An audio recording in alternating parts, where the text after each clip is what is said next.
Hi guys, welcome back.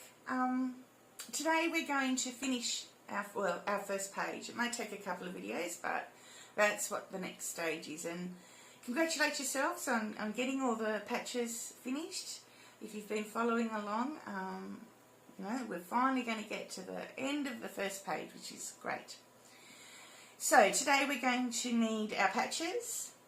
Now I have cut our picture, our seed and our straight with a 5mm hem around the outside, and then the rest have all been cut on the line. So before we start, I suppose I should say this is just the way I'm going to put it together. I did on our introduction show a page layout that was all very rows and columns and very precise, but I'm not going to go that way. Two main reasons. One is I ended up making this a little bit bigger than originally thought, just so we could get a little bit more detail into it. And two, I tend to quite often plan to do things in nice, precise ways, but that's really not me. I'm more of an organic, messy, play around with things sort of person. I guess that's why I love my natural dyeing. It's all organic and whatever nature wants to provide, that's fantastic. So that's the way I'm going to go. Now I've played around with the layout, and this is sort of where we're heading. This is a good idea if you don't want to use this layout, and you want to have a go at putting them in your own way, then this is a really good idea. Just play around with it, get them where you want them to get, and then take a photo, and then you can follow along with yourself along with that. Okay, so we've got our felt. Now this is a piece of felt that I wet felted. I made myself out of indigo dyed merino wool. It's a nice thick piece. The beauty of making your own felt, you can make it as thick or as thin as you want depending on what you're using it for. If you want to have a go at this, there's a video on wet felting on the YouTube channel. Unfortunately, I don't have natural dyed roving yet on the shop. I am planning on getting that in the next few months, and when I do, I'll put a link on the site here on YouTube channel for you to have a look. If you're not going to make your own, obviously just buy what you can. Doesn't matter whether it's acrylic or wool, whatever you can get. Try and get it as thick as possible, and try and get it so that when you tug on it, it doesn't stretch too much.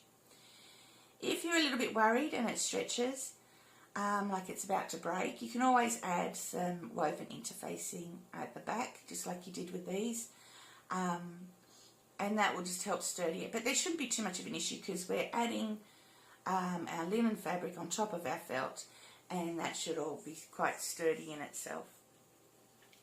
We've got our threads, as we've been using all along.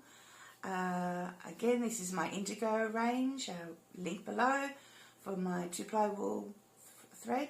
They're all naturally dyed. So we've got dark, medium, light, and then we've got a natural white. We need some pins, some scissors, your needle, and a ruler.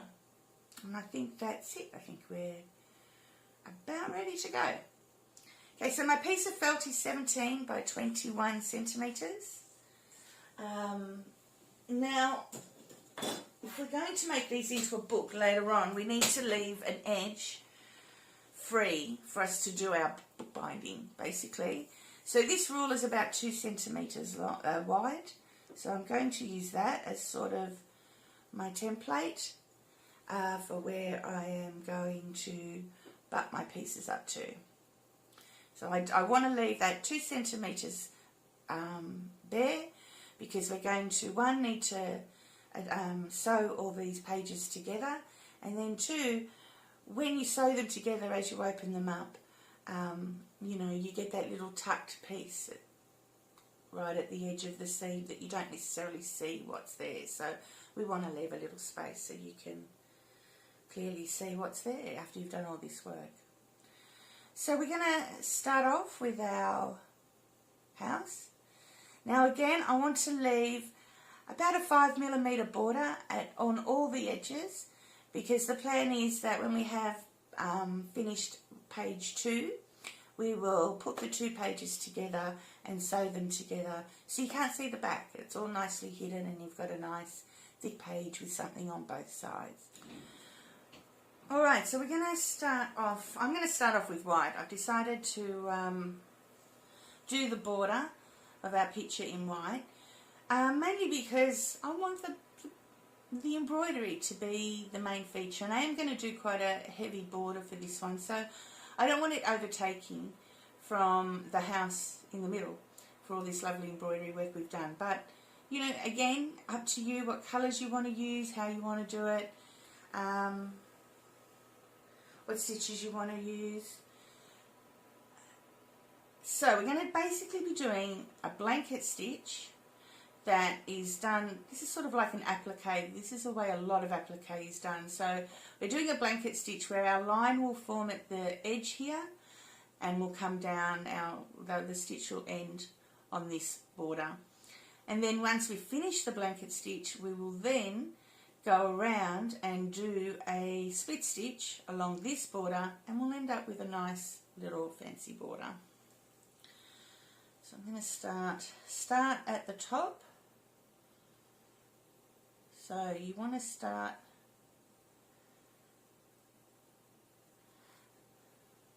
it's a bit down from the edge, but right up on the felt, but up next to your picture. And then we're going to go down on the line.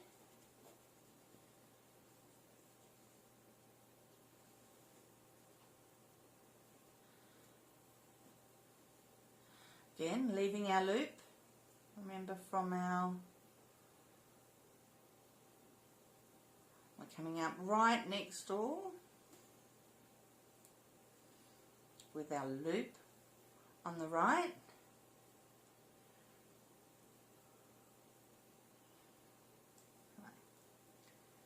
Now again we come down, and how far apart you want to put these is really up to you. No right or wrong.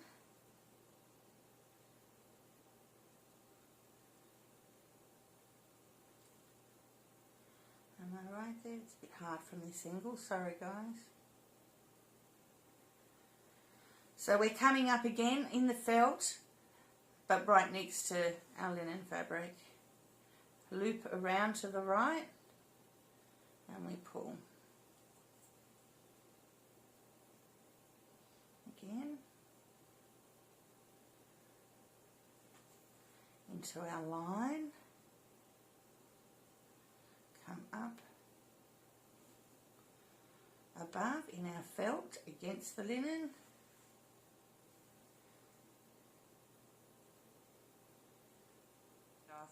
so I'm not going to bother finishing off my thread, I'm just going to keep using it. And we're now going to run a split stitch along the line to hide that.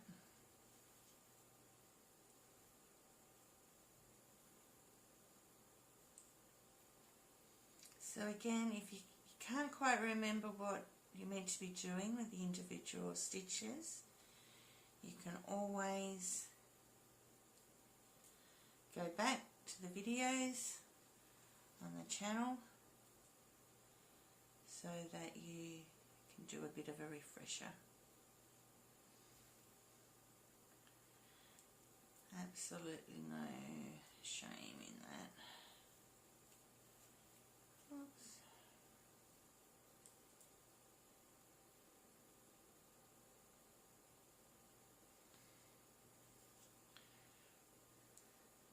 And again, you can make your stitches as short and as long as you want.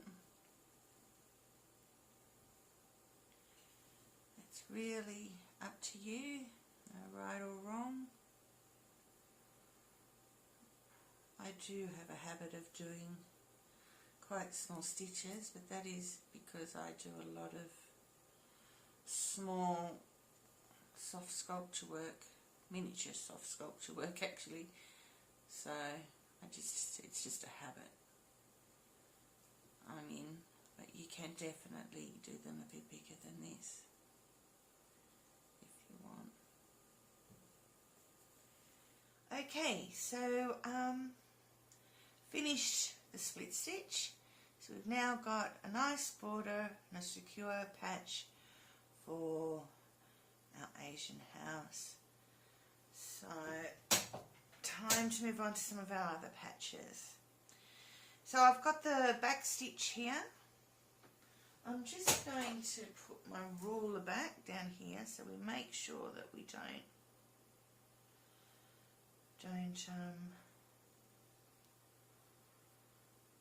crawl over. I'll place that one there. And then we've got our split stitch patch. I'm just going to place that lining up at the top. Actually, might bring it down a bit if we do. Down just slightly, but overlapping our picture. Move that now. We'll pin those in place.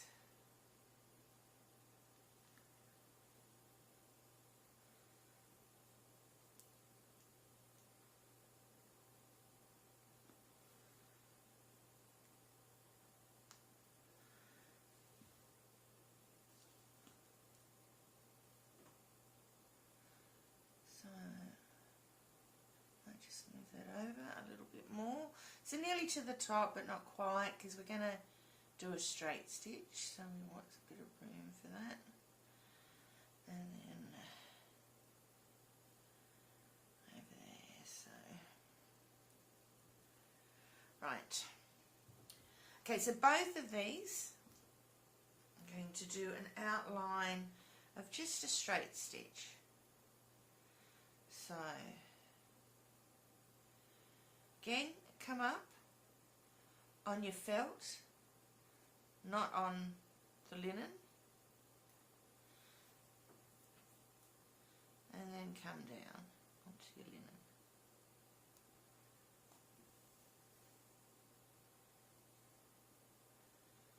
And I'm just going to do that, just line a straight stitch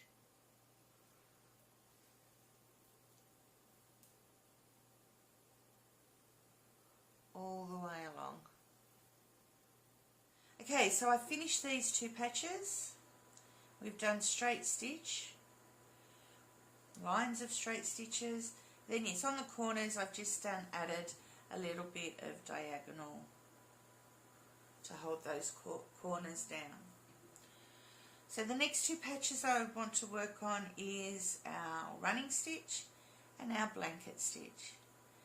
So the running stitch, I'm going to hold down exact same way as I have done with the back stitch, with our lines of straight stitches. I'm using the light indigo blue for that. Now just remember again, when you place this patch, that you want to keep 5mm at least on this side and 5mm free here for us when we sew our two pages together and we've done our second page. So that's that patch. Just follow it along exactly the same way as what we've previously been doing.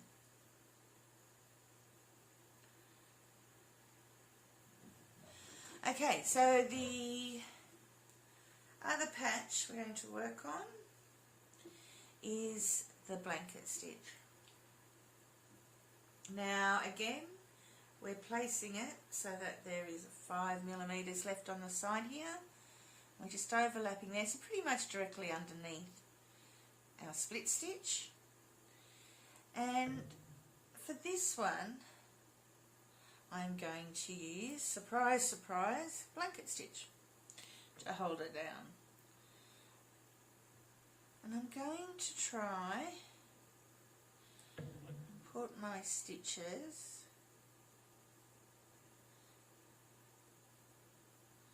on top of the previous ones so they sort of line up.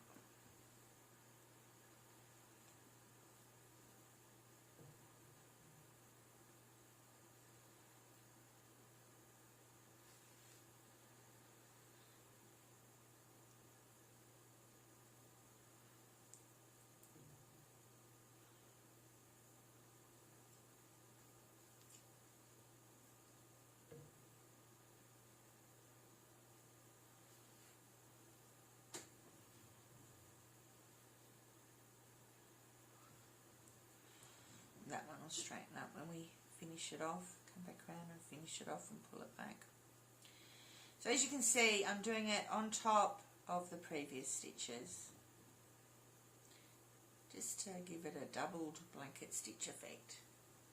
Okay, so I'll finish those two off and come back to you with the next patches to do. Okay, so I finished my straight stitches around my running stitch.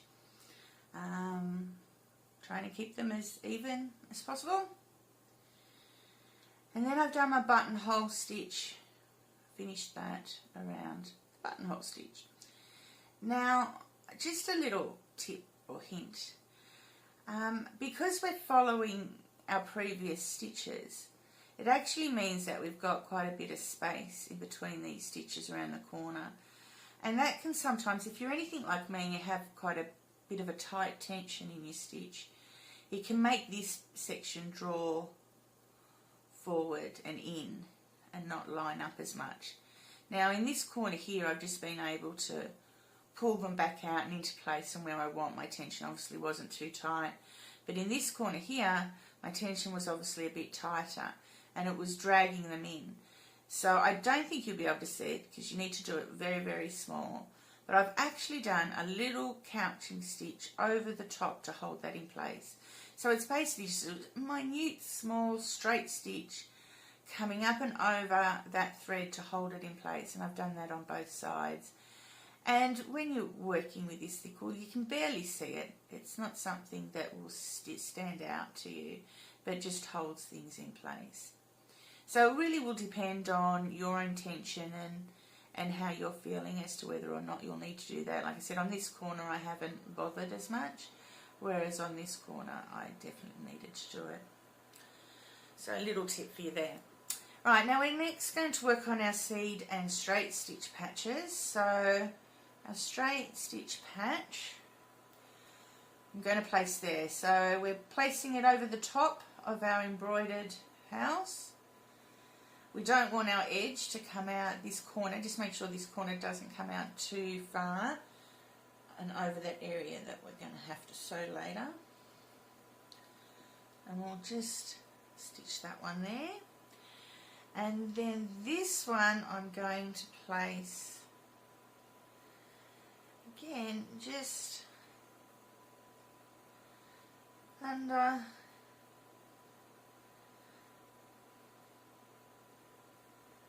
and slightly over that. Now, have I squared that off a bit? Maybe not.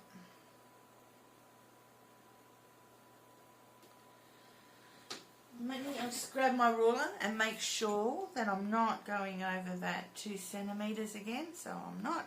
It's looking good. All sorted.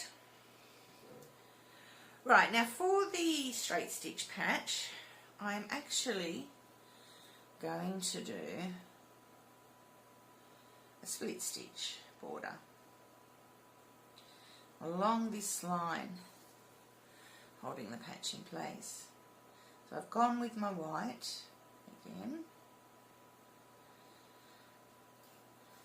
And now if I was appliquing a piece of material that was on a jacket or a quilt, anything that's going to have day-to-day use, a bit of furnishing, I wouldn't ever do this because over time the edges of this material will fray, especially with wear and tear. However, in this instance, it's going into a book and it's not going to get a lot of wear and tear. And to be honest, a little bit of fraying can actually look quite, I don't know, I quite like it. Look quite good. Give a bit of a different feel. I quite often, if I'm doing some slow stitching, will fray an edge just to add a bit of variety and something else a bit different, and it's a bit organic, shows you how the material works and how it's made. Oops, I'm doing the wrong thing there, too busy talking. So that's what I'm going to do with this one. I'm just going to split stitch around here and leave that edge raw. A bit of fraying and wear and tear over time, I think, will actually look good. So for this one, we're going to do a blanket stitch, but we're going to do it the opposite way around. So instead of having our line up here and our straight lines coming underneath it, we're going to put our line on the inside of the linen rather than the outside. For no particular reason other than just to do something a little different, a little bit different effect.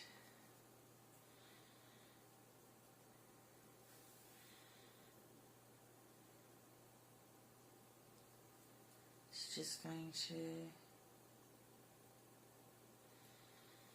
give us a different look.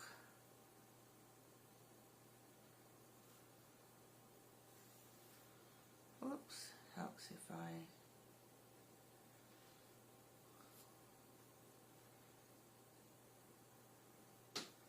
okay, so we're just turning our blanket stitch on its head.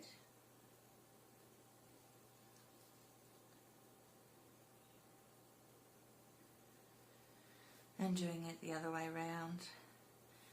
Now in this instance, when you get to the corner, it'll be a bit like when we did our blanket stitch, our buttonhole stitch, sorry, where you're going to have to, again, just keep doing the stitch in the centre and move your straight stitches out. Okay guys, so I finished those last two pieces. As you can see, I've done split stitch in white all the way around. Excuse me, sorry. Now as you can see, this sort of leaves the edge a bit, you know, fluffy and messy, and we've got little flared bits coming up and frayed bits, sorry, not flared bits. You know, it's a very organic look and I love it. This is, you know, something that I really like. But if you're not that sort of person, if you prefer things to be, you know, a little bit more precise and edges straight and that sort of thing, then go ahead and use one of these other methods to put this piece down. You can use the method that we've used just here on our seeds, where we go backwards. You could do this. You know, there are all sorts of different things that you can do. So, you know, you could cut it.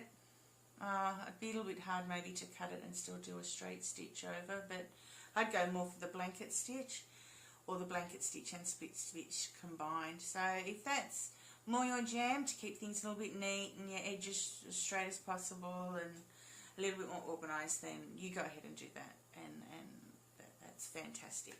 Everybody needs to put their own personality and mark on this, and whatever suits you best, that's what you should do. We accept all types here, as we should. Now the next two pieces, our last two pieces, we have our buttonhole, which we're going to put just there, and then we have our chain,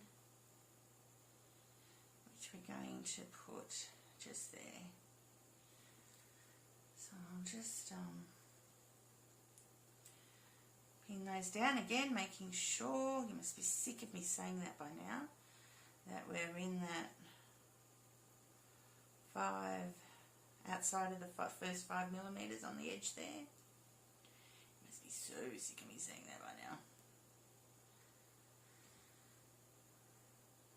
And then we should just place this in the center here where we like. Now for these last two, I am going to do exactly the same as that I've done here around this, except obviously we've cut on the line, so I'll come in a little bit, and I'm going to use a mid blue for that. And we'll go, you know, bring our line in about 5mm and go all the way around.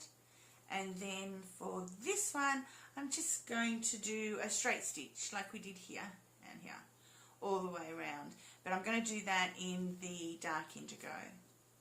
I won't start that off for you because you know what to do. You know what you're doing right now, hopefully. So we're just going to start. Might help if I don't have a pin in the way. So just come down. A few millimeters. So you want to make sure that you're enough millimeters away from the edge that you're not going to cause it to fray or fall apart. If you tried to do this closer to the edge, the fabric would basically just fall apart.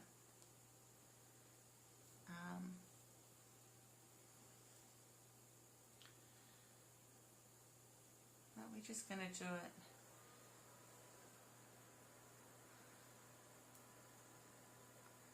close enough. This piece is not going to have as big a edge as that one, maybe.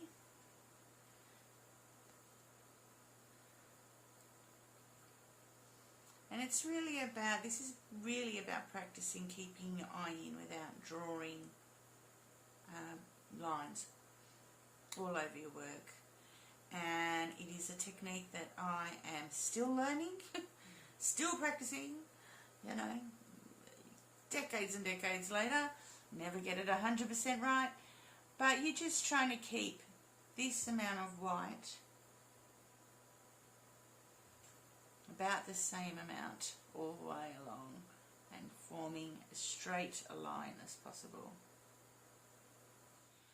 Alright, so I finished those last two patches. Got a buttonhole here and then our chain stitch. And we've now finished. You should congratulate yourselves. Pat yourselves on the back. We finished our first page of our stitch sampler book. So what have we learned? We've learned chain stitch, buttonhole stitch, straight stitch, actually blanket stitch, buttonhole stitch, running stitch, chain stitch, seed stitch, and back stitch. So, I mean, we have learned a lot. We've learned how to put them all together and do one piece of embroidery. We've learned how to applique, use the same stitches to applique our pieces onto the felt. So really, achieved a lot. You've got a lot done, and you should be really proud of yourself. So I hope that you've enjoyed the experience. I hope you've enjoyed putting all this together, whether you're doing it as a new person who's never embroidered before, or if you're doing it as someone who's doing this to refresh their skills. I hope you've enjoyed your time doing this, and we will definitely have more fun on our second page. Talk to you then. Bye.